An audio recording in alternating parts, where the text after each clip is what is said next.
everyone, welcome back to the Tox Lab. I'm Rebecca. I'm Rob. The title of this week's episode is Elephant in the Room. Rebecca, what happens if you give a huge dose of LSD to an elephant? Is this another one of your really awful Tox-related jokes? Unfortunately, this is not actually a joke. This is an experiment that was actually attempted in the 1960s to answer that question. So, bear with me. I'm going to transport us now to 1960s, Oklahoma Zoo. So, if you're listening, close your eyes, or unless you're driving, don't close your eyes. Imagine you're in Oklahoma City Zoo in the 1960s. Warm sun, winding paths of this bustling, lively zoo. The air smells of freshly cut grass, popcorn. Children run past carrying candy floss. You can hear the whistle of the zoo train taking people on a ride. You walk past the lion exhibit. You can hear monkeys in the monkey enclosure. Standing at the centre of it all, in the elephant yard, is a huge bull elephant called Tusko. And Tusko is who we're going to be talking about today. So for some historical context, this was an experiment that took place in 1962. LSD was initially discovered in 1938, but wasn't really rediscovered as being psychoactive until the famous Bicycle Day in 1943, which I think we'll definitely have to cover in another episode at some point. So 20 years after that, LSD experimentation was all the rage. And at this point, LSD was being studied for its effects on the mind, on the psyche, and even potentially as a Cold War weapon. The actual author of this study, or one of the authors, Louis Jolyon West, actually had links to, bear with me, Rebecca, tinfoil hat moment, actually had links to a CIA mind control program, MK Ultra, where they were giving LSD to subjects to try and influence their thoughts and their minds. And also it was a time of, ethically, the standards that we have today for animal research simply didn't exist. Scientists did what they wanted to do, effectively. So, Rebecca, with all that in mind, why don't you introduce us to the experiment that they undertook on Tusko? So, Tusko, as we've already discussed, was a male Indian elephant, about 14 years old, and the aim of their study was to try and use LSD to induce muths. So, muth syndrome occurs almost exclusively in male elephants, and is most often described in Indian elephants compared to African elephants. Begins in early adulthood and occurs once or twice a year until about the age of 45 to 50. So muth syndrome is characterised by restlessness and irritability. They develop quite violent behavioural changes which can last for about 2 weeks. Other features include this secretion from a bilateral temporal gland. So it's a gland located between the eye and the ear of the elephant. Will secrete this like brown sticky fluid. So it's a bit like kind of rutting behaviour in deer and so on. Every so often the males go off on a hormonal rampage. Essentially, yeah. So the main aim of the study was to try and induce muths in Tusko using LSD, which was chosen due to its personality disrupting effect. So in essence, we knew that elephants underwent this behaviour every so often, and it was known that LSD can alter behaviour. Therefore, if you give LSD to an elephant, does it cause this behavioural change? Or can it mimic this behavioural change? Bearing in mind at this point in time, we didn't really know how LSD worked. We knew that it interacted with serotonin somehow, but beyond that, the actual activity of it wasn't quite understood. So the logic was, give LSD to an elephant, see what happens.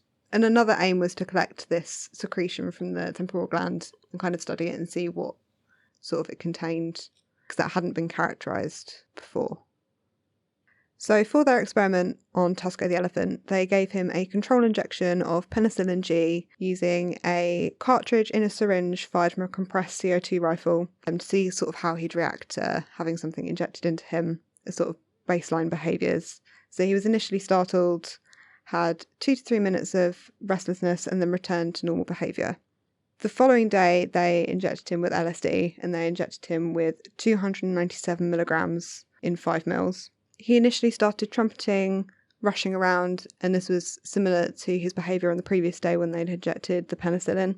His restlessness then increased for 3 minutes after his injection, and then he stopped running around and became very uncoordinated.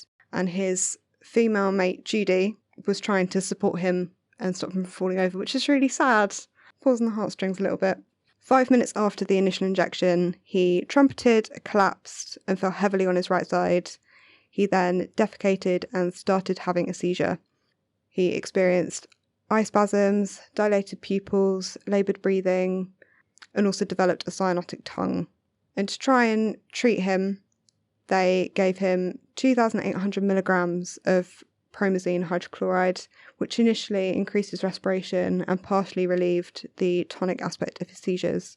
He then developed a distended abdomen, and they injected pentobarbital. In that paper, they've not told us what sort of dosage. And unfortunately, Tusko died an hour and 40 minutes after his initial LSD injection. So in less than 3 hours, the experiment ended in tragedy. So let's break this down a little bit. So LSD, a psychedelic drug, not known for its acute toxicity, indeed, very high doses, although they can cause very significant hallucinations and psychological symptoms, actually doesn't tend to have very much acute toxicity physiologically. But it's also active in microgram dose ranges in humans. Yeah, a typical psychedelic dose in adults might be 75 or 100 micrograms. Tusko was given nearly 300 milligrams, which is quite a lot more than a normal psychedelic dose in a human. Now, obviously, Tusko quite a bit bigger than a human, but not that much bigger. So this was clearly a massive dose. So why did the researchers pick such a high dose for Tusko? So in this paper, they talk about the sort of doses that humans can withstand and the sort of doses that are needed to elicit certain effects. So doses in humans of about 100 to 200 micrograms orally will produce a marked mental disturbance. Higher doses of 0.02 milligrams per kilo can cause effects like hypertension, dilated pupils, increased temperature, sweating, vivid hallucinations, disorganized psychotic thoughts and behaviours. But they've not, at the time of writing, and I think currently, no lethal LSD dose has ever been reported.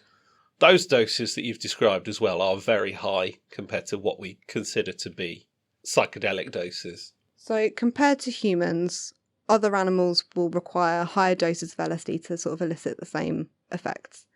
And so in what they class in this paper, which I don't really like this term, but they've classed... Bearing in mind the historical context of this study in the paper. That lower animals, like cats and rhesus macaques, will require significantly higher doses of LSD to sort of elicit the same effects. So they were giving cats and rhesus macaques doses about 0.5 to 1 milligrams per kilo to kind of cause effects like blindness, which are quite serious effects. So they administered this dose to Tusko on the basis that it was about 0.1 milligrams per kilo. So if an elephant behaves in the same way as a human, it would be quite a significant dose. But if they are more similar to cats and monkeys, then this dose might not actually cause any sort of significant effect.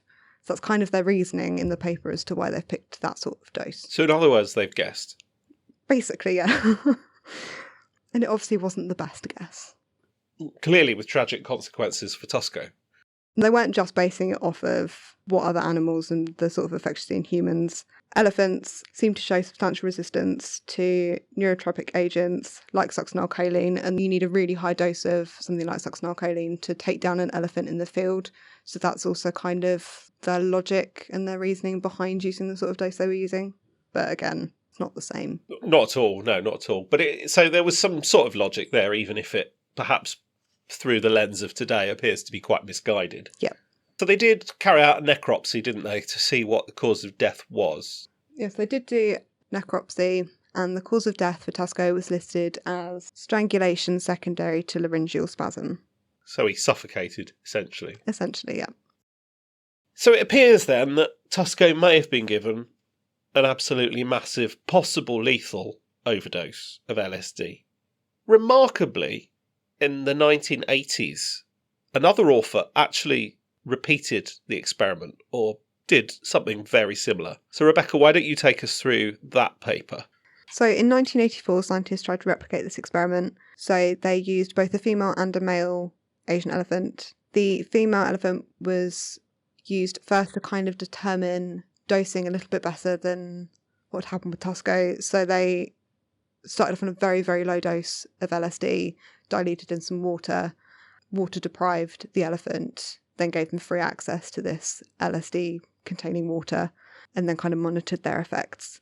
So they determined a low dose of 0.003 milligrams per kilo, and then they had a high dose of 0.1 milligrams per kilo, which is the same dose that Tusko was given. But the important caveat to remember with this study is that it was an oral ingestion of LSD, whereas with Tusko it was an IM injection. So these elephants were observed for 25 hours prior. They were water deprived for 12 hours, and then given free access to a bucket containing LSD diluted in 18 litres of water, and then they were given water that didn't contain LSD. And they estimated that they'd taken in their dose of LSD within about 5 minutes. If you've ever seen an elephant drink water, it's surprising how quick they can drink water. Yes.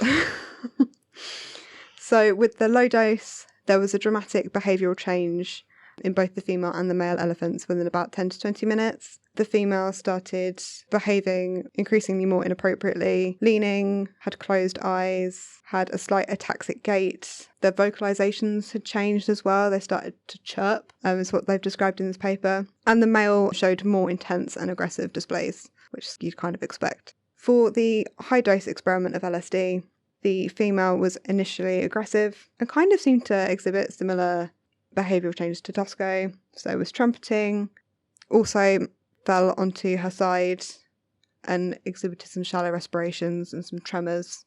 So very similar to sort of what was described in Tusko. And the male also became very aggressive, was trumpeting, but didn't seem to experience this sort of like falling over and like decreased respirations. And crucially, neither of them died. Yes, both of them survived this experiment, so... And neither of them actually seemed to get too unwell beyond significant behavioural disturbances. True, and they both returned to normal behaviours within 24 hours of the experiment. So it does suggest maybe something else happened to Tusko. Clearly, the route of administration in this case was different. Yeah. Injection versus oral. But the doses were the same. It has been hypothesised, hasn't it, that some of the rescue efforts for Tusko may have actually made things worse. Yeah. The promazine, the pentobarbital. And importantly, we don't have any information on sort of doses of pentobarb that was given to Tusko. So it could be... Possibly huge and grossly inappropriate, given the LSD dose. Exactly. And so could have been fatal just from that rather than the LSD. And pentobarbital can be fatal, Yes. as we know.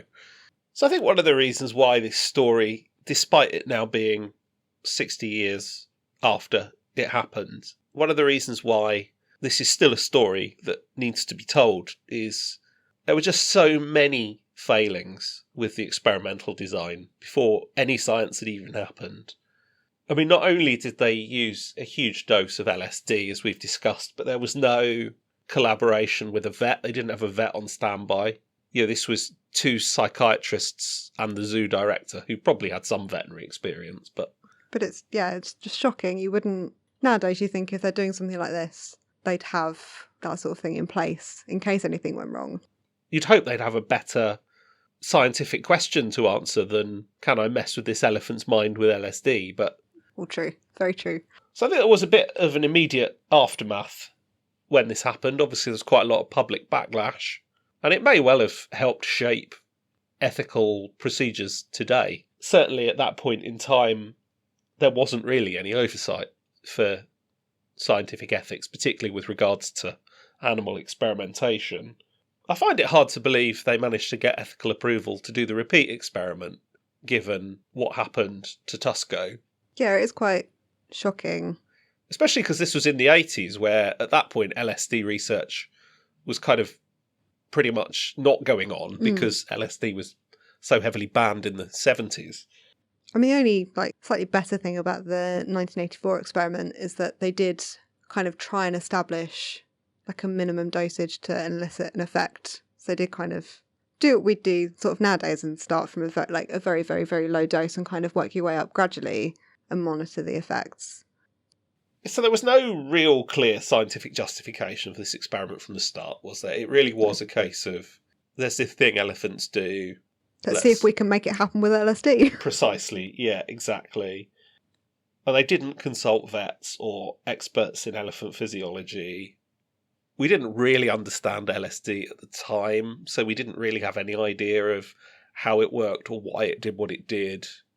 And so just giving it to Tusko out of the blue really did seem, at least through a modern lens, you just can't imagine it, can you? No, it's completely insane.